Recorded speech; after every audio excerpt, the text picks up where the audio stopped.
Today, I will talk about 7 phrases that seem confusing due to their peculiar use. Watch this video up to the end and learn their meaning and usage. If you want to speak and write good English in a bit to leave a lasting impressions in others, you need to have a good command of our vocabulary. Vocabulary refers to words, phrases, collocations, idioms, and form-like expressions. The command of our vocabulary is one's word power. Let's start with first phrase. The first phrase is with a view to. That means for, in order to, in an effort to, in an attempt to, or in a way to. This is a prepositional phrase. Look at these sentences.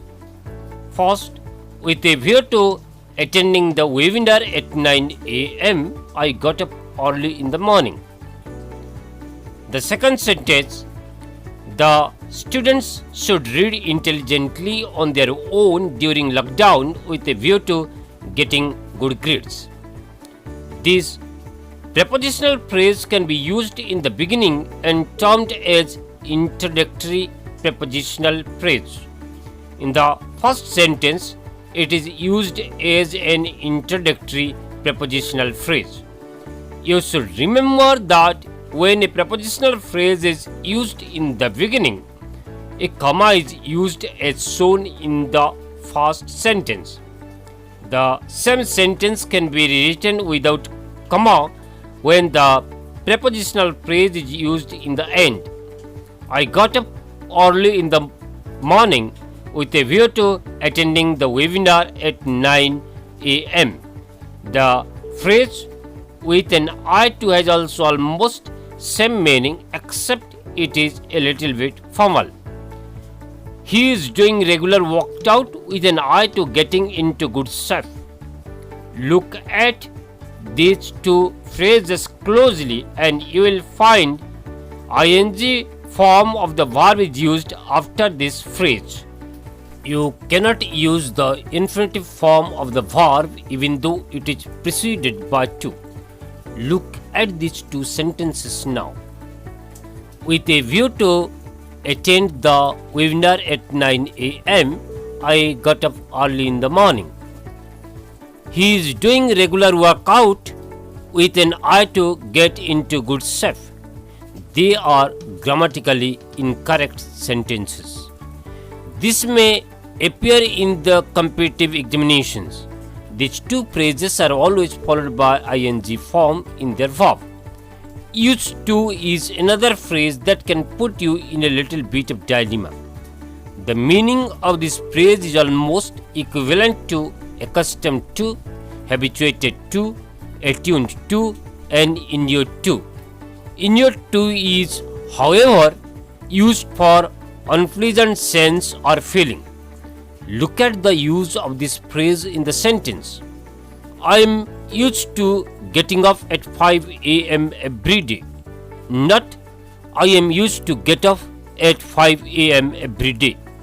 He is used to running 3 kilometers at a stretch. Nevertheless, the important fact of this phrase is that ing form of the verb is used after to in this case. You can also use a noun after this. You need to understand that it is different from the auxiliary verb used to, as in the sentence, I used to read a lot as a young boy. Another such phrase is look forward to. That means await eagerly. I look forward to seeing you, not I look forward to see you. All parents look forward to hearing from their children when they are away from home. Not all parents look forward to hear from their children when they are away from home. Look at this phrase, thanks to. Thanks to can be used as a prepositional phrase, but most of us know it just as an interjection. When it is used as a prepositional phrase, it means owing to, because of, or due to. although in most of the cases it is used in the positive sense. Thanks largely to his optimistic attitude, he could complete so many degrees and rise to the top. Look at this sentence. I could publish my book thanks to my friends' help in typing. In order to and so as to are two such phrases that are almost similar in meaning but in their use quite different. Both are prepositional phrase. In order to can be used in both in the beginning and at the end, but use of so as to in the beginning is very limited. Look at the examples. In order to achieve success, you must work hard with right kind of strategy.